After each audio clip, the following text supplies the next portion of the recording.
Saya selalu bilang hati-hati dengan jebakan. Saya menyebutnya jebakan ABC. Karena hidup itu memang tidak mudah, ya, dan seringkali kita akan berada di dalam keadaan atau situasi yang tidak baik-baik saja.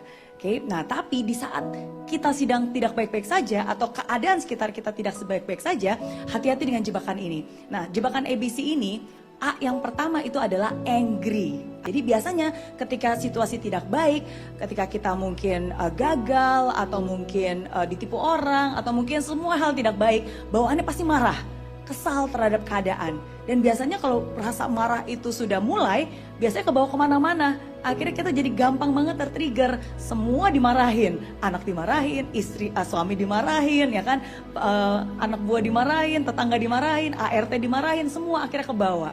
Itu yang pertama, angry. Yang kedua, B. B-nya itu adalah blaming. Karena kita marah, kita nggak suka dengan keadaan, karena kita nggak suka dengan situasinya, akhirnya kita selalu mencari orang untuk bisa kita salahkan.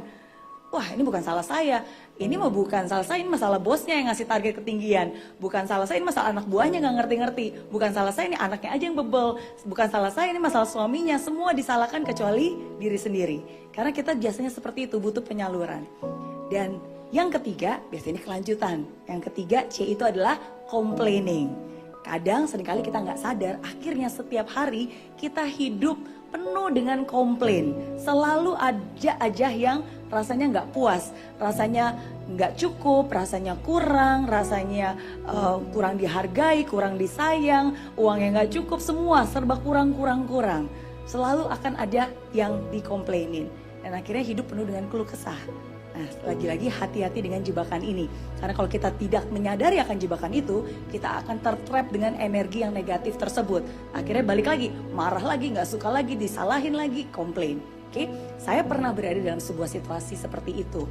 Sampai saya sadar bahwa sayalah sendiri yang bertanggung jawab atas hidup saya.